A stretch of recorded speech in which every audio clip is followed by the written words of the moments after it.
Hello students, Radhika institute of teacher training से मैं प्रवक्ता रीता दीक्षित अपने BEd 20 फर्स्ट सेमेस्टर के स्टूडेंट्स का इस ऑनलाइन क्लासेस में एक बार फिर से स्वागत करती हूं। और आज हम आपका पेपर सेकंड, जिसका नाम है perspective in psychology of teaching learning and development, के एक नए टॉपिक का अध्ययन करेंगे। तो पिछली क्लास में हम लोगों ने संवेगात्मक विकास की विशेषताएं बाल्यावस्था में क्या होती हैं उसके बारे में जाना कि किस तरह की विशेषताएं हमें दिखती हैं बाल्यावस्था में जब बालक आता है। और आज हम संवेगात्मक विकास की जो विशेषताएं वो किशोरावस्था में क्या होती हैं, किस तरह से किशोरावस्था में संवेगात्मक विकास होता है, उसके बारे में हम आज जानेंगे। तो चलिए स्टार्ट करते हैं आज का अपना टॉपिक, किशोरावस्था में संवेगात्मक विकास की विशेषताएं। किशोरावस्था एक ऐसी अवस्था है जब बालक का जो वृद्धि होता है सबसे चरम सीमा पे होता है, और इस अवस्था में संवेगात्मक विकास जो है वो बहुत तीव्र गति से वृद्धि होती है। इमोशनल डेवलपमेंट जो होता है वो किशोरावस्था में बहुत तेज़ी से होता है। और ये अवस्था एक तरह की बहुत ही, जो भी हमारा बालक है उसके जीवन का सबसे महत्वपूर्ण अवस्था होती है। किस तरह का यहाँ आप के मतलब कि किशोरावस्था में किस तरह की चीज़ें बालक के अंदर विकसित हो रही हैं, वो उसके पूरे व्यक्तित्व, पूरे जीवन का आधार बनती हैं। तो किशोरावस्था बहुत ही महत्वपूर्ण अवस्था है, जो बालक के जन्म के से लेकर के एक उसकी प्रौढ़ा अवस्था से अंतिम स्टेज तक की अवस्था में सबसे महत्वपूर्ण अवस्था किशोरावस्था होती है। किशोरावस्था में जो इमोशनल डेवलपमेंट होता है, संवेगात्मक विकास जो होता है, वो अपने तीव्र चरम सीमा पर होता है। तो क्या क्या परिलक्षित होते हैं, विशेषताएं किशोरावस्था में दिखती हैं हमको, आज हम उसके बारे में जानेंगे। और पिछली क्लास में तो आप लोगों ने बाल्यावस्था में क्या क्या संवेगात्मक विकास की विशेषताएं दिखती हैं वो आप लोगों ने जाना है। तो चलिए, हमारा जो पहला पॉइंट है किशोरावस्था में संवेगात्मक विकास की विशेषताओं के अंतर्गत, वो है भाव प्रधान जीवन, फीलिंग डोमिनेटेड लाइफ। जो किशोर होते हैं उनके अंदर जो भाव प्रधान जीवन का विकास, संवेगात्मक विकास का होता है। किशोरावस्था में किशोर किशोरियों का जीवन अधिक भाव प्रधान होता है।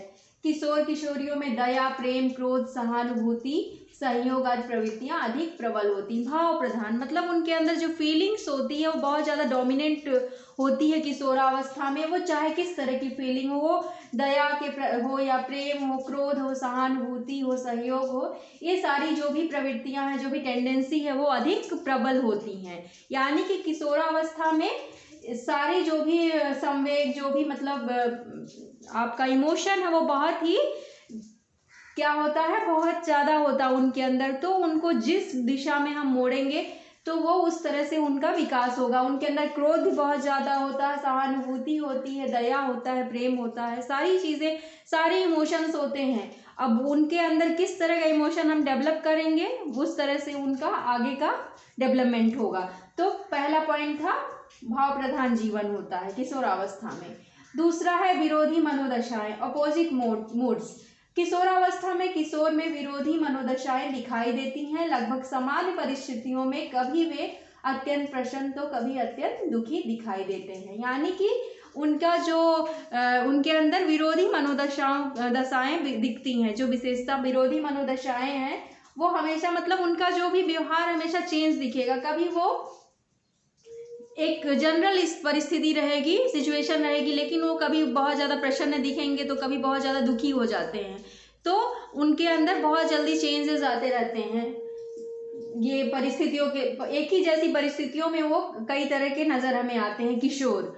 और तीसरा पॉइंट जो है वो संवेग में विभिन्नताएं, डिफरेंस इन इमोशंस। संवेग में विभिन्नताएं नजर आती हैं। जैसे किशोरावस्था में संवेगों में अत्यधिक भिन्नताएं होती हैं। भिन्न भिन्न अवसरों पे किशोर किशोरियों के व्यवहार भिन्न दिखाई देते हैं। वे कभी हतोत्साहित तथा कभी उल्लास से परिपूर्ण, कभी उत्साहहीन, कभी अत्यधिक प्रसन्न तो कभी अत्यधिक खिन्न भी, और कभी अत्यधिक क्रोधी तो कभी अत्यधिक सहानुभूतिपूर्ण तथा कभी अत्यधिक दयालु दिखाई देते हैं। यानी कि जो किशोरावस्था में संयोग में उसमें अत्यधिक विभिन्नताएं नजर आती हैं। बालक जो किशोर किशोरियां जो है वो कभी बहुत ज़्यादा हतोत्साहित हो जाते हैं, कभी बहुत ज़्यादा उत्साहित नज़र आते हैं, कभी बहुत ज़्यादा क्रोधित हो जाते हैं, तो कभी बहुत ज़्यादा प्रसन्न नज़र आते हैं, कभी बहुत ज़्यादा उनका जो व्यवहार है वो सहयोगपूर्ण हो जाता है, कभी बहुत ज़्यादा सहानुभूतिपूर्ण हो जाता है, कभी वो बहुत विरोधात्मक व्यवहार करने लगते हैं। तो ये किशोरावस्था में ये सारे जो हैं उनके अंदर इमोशंस के जो ये लक्षण है वो दिखते हैं। और जो हमारा नेक्स्ट पॉइंट है, चौथा पॉइंट है, वो है काम भावना, सेक्स इंस्टिंक्ट। किशोरावस्था में काम भावना व्यवहार के केंद्रीय तत्व के रूप में कार्य करती है। उनका जो व्यवहार है वो किशोरावस्था में उनके अंदर जो सेक्स इंस्टिंक्ट होता है वो बहुत एक सेंट्रल एलिमेंट के रूप में हमें नजर आता है।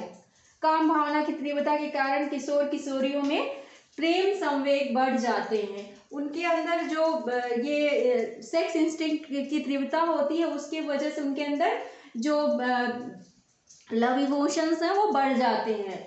ऑटो इरोटिज्म, समलिंगी होमोसेक्सुअलिटी, विषमलिंगी हेटेरोसेक्सुअलिटी के रूप में किशोर किशोरियां अपने काम प्रवृत्ति को संवेगात्मक अभिव्यक्ति करते हैं।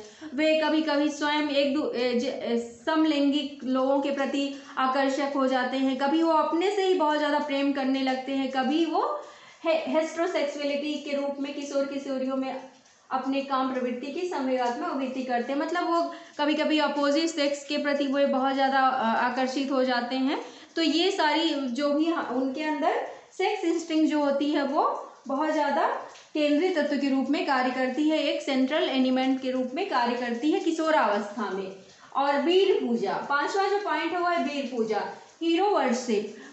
जो किशोरावस्था में जो बालक किशोर किशोरियाँ होती हैं उनके अंदर किसी भी वीर वीरांगना के बारे में वो जब भी कहीं पढ़ते हैं, उपन्यास कहानियों में या सिनेमाज में देखते हैं, तो वो उनके प्रति आकर्षित हो जाते हैं और उनके जो भी रोल मॉडल के रूप में वो उन्हें ले लेते हैं और उनके क्वालिटीज़ को अपने अंदर वो आत्मसात करने की कोशिश करते हैं, उनके जैसा बनने की कोशिश करते हैं। यानी कि उनके अंदर किसी भी हीरो या जो भी हीरो मीन्स की जो एक वीर या योद्धा है या जो अपने क्षेत्र में बहुत अच्छा प्रदर्शन किया है, वो आदर्श के रूप में उन्हें मानने लगते हैं और उनके जैसा अपने को बनाने का प्रयास करने लगते हैं।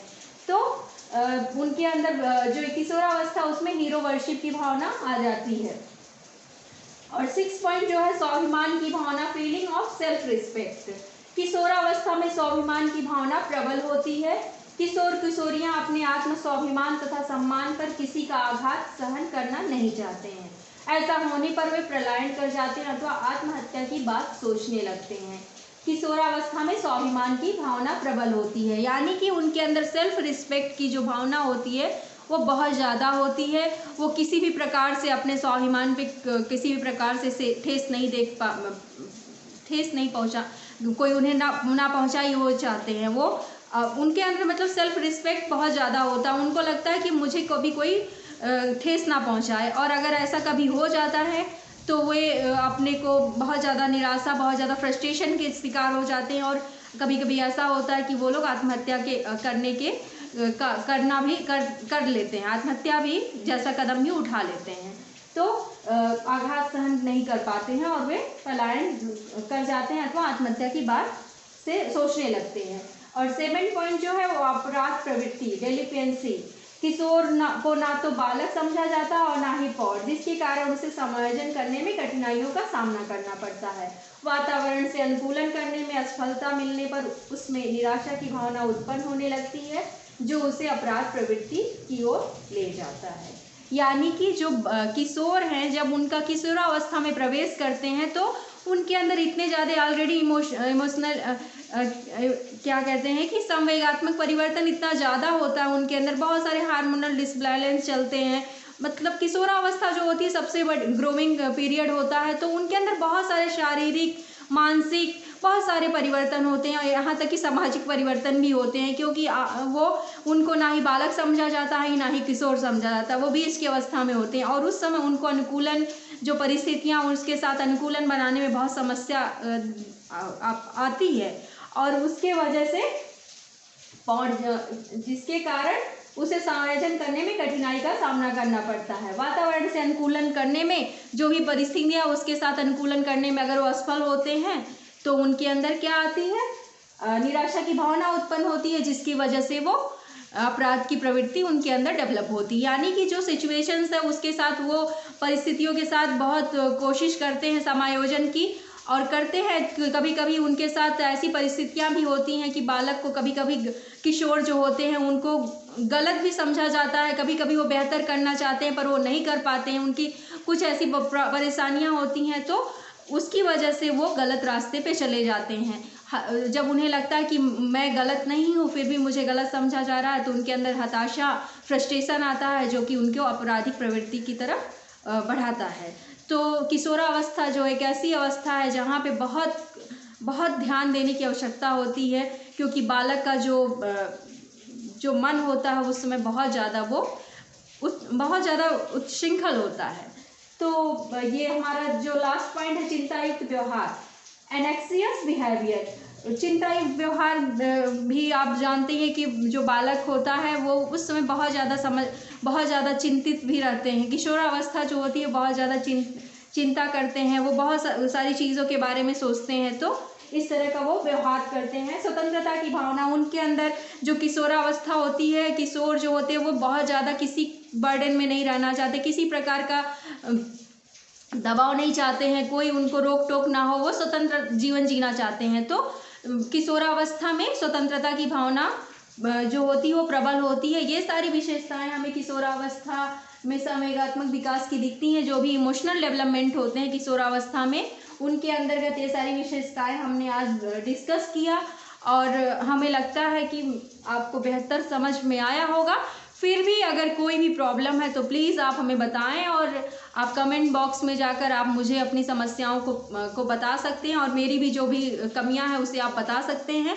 मुझे बहुत अच्छा लगेगा और मैं उसे सुधारने का प्रयास करूंगी और आपके समस्याओं का समाधान करने का प्रयास करूंगी। और अगर फिर आपको मेरा ये वीडियो जो मैंने आपके लिए बनाया है, अगर वो आपको अच्छा लगता है तो प्लीज़ आप उसे शेयर करें, लाइक करें और सब्सक्राइब करना बिल्कुल ना भूलें इस चैनल को।